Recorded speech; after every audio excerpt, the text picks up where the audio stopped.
Straight ahead on 12 News, one sign that the economy is improving. It's a sign that has Minnesotans thinking summer. Plus, that hot-button issue that doesn't seem to go away at the state capitol, Sunday liquor store sales. What local bars are saying about the idea. But first, a shooting at a New Hope liquor store. 12 News starts right now.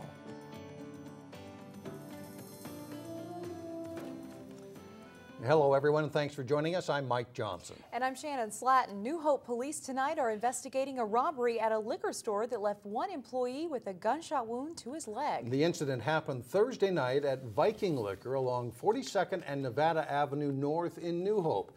Delane Cleveland spoke to police and joins us now with more on the investigation. Delane? Mike and Shannon, the shooter is still at large, but police say that typically in cases like this, they can tie the suspect to other crimes based on a pattern. There was evidence left behind. That evidence was collected and is being processed, and that evidence will tie us eventually to the suspect as well as possibly other crimes. Police say they received a call about a robbery and a shooting at Viking Liquor at about 9:30 Thursday night. When officers responded, they found two clerks inside, and one of them had been shot in the leg while he was standing behind the counter. Store employees say the man was treated and released from the hospital. Meantime, the robber ran from the scene with cash and reportedly the shooting victim's jeans. Police have yet to find the shooter, but they say there is no need for people to panic. We feel we have a low violent crime rate here, and we do actively pursue these crimes when they do happen. There is no reason for people to be unusually concerned or to take any precautions that they normally wouldn't. Police describe the suspect as a black male with a medium to stocky build who is wearing a dark, heavy winter coat. However, his face was concealed, so they plan to continue looking at surveillance footage. Anyone with information is encouraged to call New Hope Police. Mike and Shannon? All right, Delane, thank you. An investigation is underway into the death of a St. Paul man who was tasered by Brooklyn Center Police and then fell. The incident happened last Friday in the 5800 block of Xerxes. Police say there was a group of people fighting in a parking lot. They say 57-year-old Centennial Karavangza refused to drop a crowbar when ordered. After he was tasered, he fell and hit his head. He died of a blunt force head injury 2 days later. The Hennepin County Sheriff's Office is investigating. A vigil will be held on Saturday to honor the life of a Brooklyn Center boy who was killed in a fire. The community is coming together to stand with this family during their time of need and during their time of loss.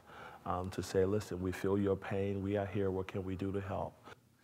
2-year-old Keoni Holt died last Friday when the apartment he was in caught fire.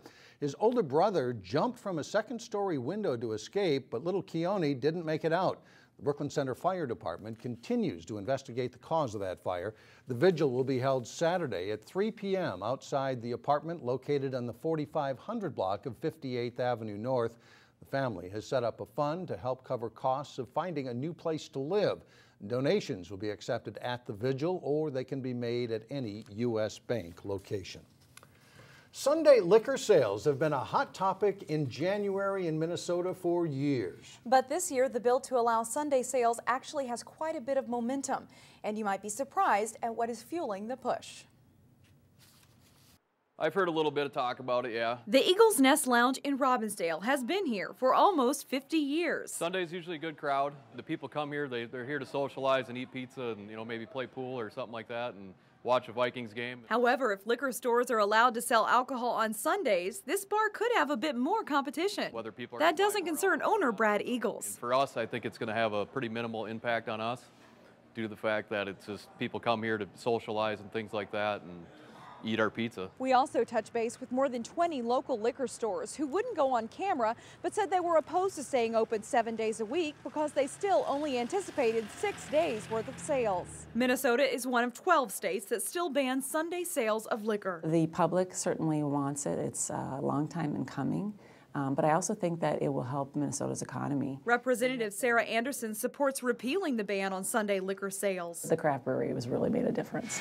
The craft brew trend that is sweeping the state could be one reason there's more optimism this year that Sunday liquor sales could pass. They can have their tap room open on Sundays, but they wouldn't be able to sell the growlers, which, you know, most people when they go to a tap room, what they're looking for is they sample the product and then they say, I want to take something home. Representative Anderson is again sponsoring legislation to allow the sale of 64-ounce growlers to be sold at microbreweries on Sundays. I figure if we can't get the full deal, at least this is a step in the right direction. Governor Mark Dayton has said he will sign the bill if it gets to his desk. Meanwhile, liquor and beverage groups remain opposed to the measure, saying it would ultimately cost small business owners more money. State lawmakers are continuing the debate over automated license plate readers used by police. The question is how long police can keep the data they collect when no laws have been broken. The cameras are mounted on squad cars and automatically scan license plates in traffic or parking lots. The Police Chiefs Association would like to keep the information for 180 days. The Senate committee wants to limit it to 90 days. Maple Grove Police Chief Eric Werner says the readers allow police to solve crimes immediately and later on. It really gets back to what is a reasonable amount of time. We're trying to do our job as best we can, at the same time respecting the privacy rights of the data of the individuals that we're collecting on. And I think we'll come to some resolution that is reasonable. Maple Grove is one department that is still waiting for that legislation to be finalized before investing in a system for their squad cars. College grads looking for a job have a reason to stay positive in 2015. A job outlook survey conducted by St. Cloud State says this will be the best year for graduates to find a job since 2007. More than 50% of employers surveyed plan to increase their hiring, and that's up from 36% last year. The state of the economy also appears much rosier, especially if you're in the boat business. That's right. As Eric Nelson found out, plenty of Minnesotans are dreaming about the water at this weekend's boat show. Here in the land of 10,000 frozen lakes, it is never too early to think about boating in those balmy summer days. That's why the Minneapolis Boat Show is a water lover's mecca. We call it our Super Bowl of weekends. For us, it's the most people that we get here at any one time. We have the opportunity to show all of our brands, all of our new products, be able to talk to a lot of new customers, so it's a really big event for us. A rising tide lifts all boats, or in this case, an improved economy means more spending on watercraft. For Jay Rasmussen, the GM at Marine Max and Rogers, that is good news. We've really felt like the economy coming back up has helped sales and people are ready to get out and go boating again. Consumer confidence is up. Our boat sales from last year were up between 5 and 7%. And we're anticipating another 5 to 7% up for the 2015 boating year. According to Darren Enval, 89 million Americans spent time on lakes, oceans, or rivers in 2013. And Minnesota residents flock to the water in record numbers. We are #1 per capita of boat ownership in the United States. People love to get on the water. From luxury yachts to speedboats to paddleboards to sea-doos, there is something to float everyone's boat at this event. You can start out with that $500 stand-up paddleboard or a kayak, and you can go up to that $650,000 37-foot boat. We do sell boats that are basically a floating cabin. One of the more unique items here at the boat show is the Gila boat. It's part helicopter and part boat, although it's never floated and it's never flown. The Gila boat was built in 1960 and is part of the antique and classic display at the boat show. Unfortunately, it is not for use. In Minneapolis, I'm Eric Nelson, Channel 12 News. The Minneapolis Boat Show runs through Sunday. Some 40,000 people are expected to attend the event and do a little summertime dreaming, I think. Yes, I think so. Well, coming up, we are off to Plymouth for something that just popped up on stage. And then later in sports, the Park Center Gymnastics team reaches new heights in a meet against Osseo. But first, a warm weekend. Saturday, we should approach 40 degrees.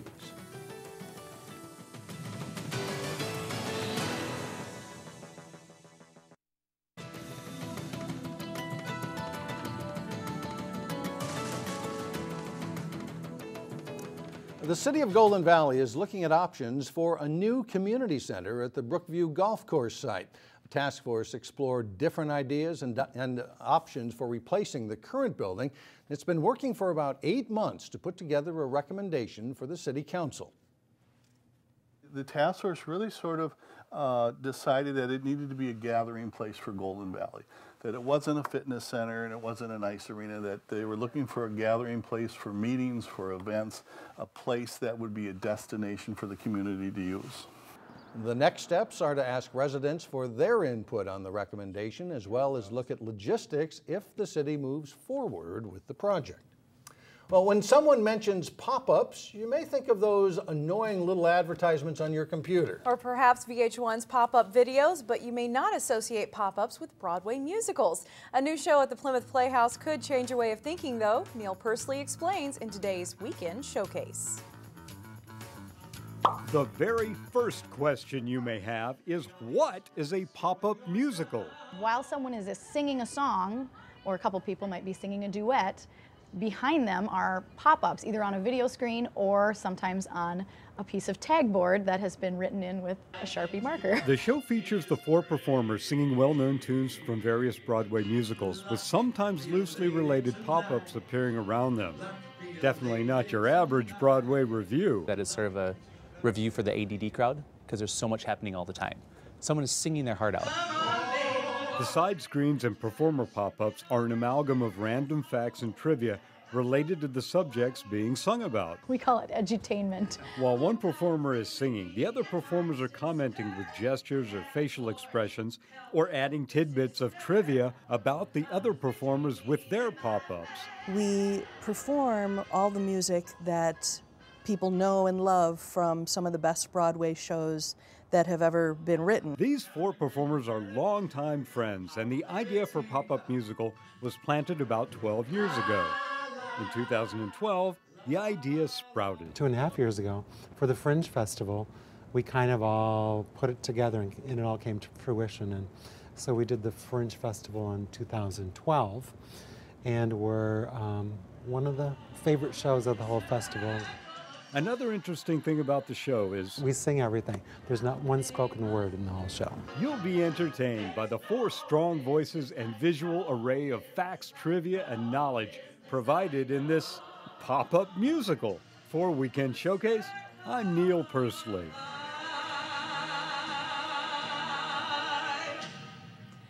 Pop-Up Musical is playing now through June 14th at the Plymouth Playhouse. It looks like fun. You really have to pay attention, though. You would have. I've never seen anything like that. I know. I haven't either. That's neat. Very cool.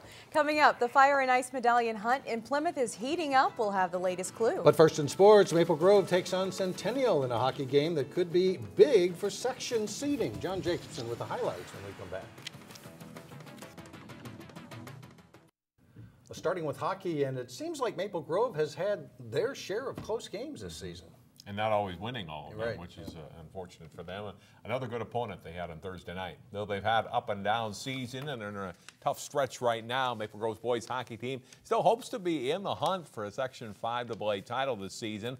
They took on another team in a similar spot Thursday. They faced off with Centennial. First period, Maple Grove strikes first on the rush when Jack Kelly finds Sam Huff with a shot on goal. It's 1-0 Crimson.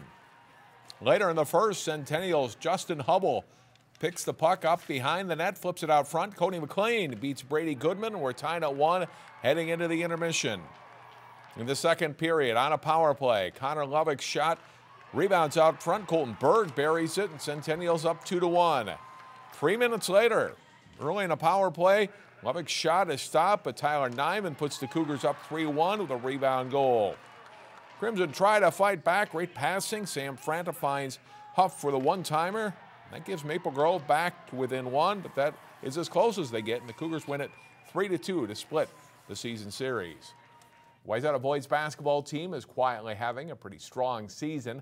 After a slow start, Coopers picked up some wins of late. Those 2 teams matched up in a non-conference game at Wayzata. Hawks get the bounces early. Watch this one. The pass off a Cooper player's head, bounces to Teron Pickford. He gets a Jason Edwards, and he buries a 3 just like that. Edwards gets an assist here. Melvin Newbern makes a nice shot fake, hits the baseline jumper, and it's quickly 10-2 Cooper. But Wayzata battles back. Alex Jensen finds Johnny Benninga cutting for the floater. The Trojans take the lead at 22-20. Later in the first half, Ryan Lindbergh drills the three from the top of the key, and the Trojans are up by 10. They lead at the halftime, 32-25. Second half, Lindbergh chases down the long rebound, feeds Jack Sawada for a three. It's part of a 20-point night for him. Cooper closes the gap. Newbern turns the corner, rises up for the jam, and the Hawks get within 5 points, 22 points for Newbern in the game. Wayzata never loses the lead. It goes into the post to Troy Lawaji, dishes to Gavin Baumgartner for the runner.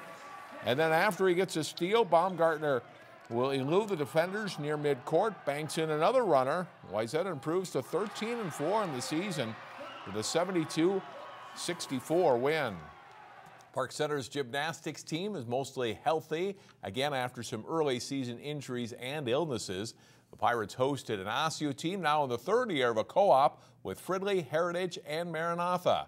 Coach Bruce Smith and Park Center looking for their 5th conference win in 7 dual meets. Good start on the vault for PC. Manny Clausen scores a 9.225 on her second vault. Freshman Haley Illy is just a little bit better. She earns a mark of 9.35. As a team, the Pirates top 35 points on the event. Maranatha student Rebecca Anderson is Osseo's top all-rounder. She scores a 7.65 on the uneven bars. Park Center had a very good night on the balance beam. All-rounder Kenesha McClellan jumps to a score of 8.3. Illy is one of the top beam athletes in the state. She's the winner in this event with a score of 9.2 and also wins the all-around for the night with a score of 36.0. Clausen also had a good night, tumbling on her way to a score of 8.95 on the floor.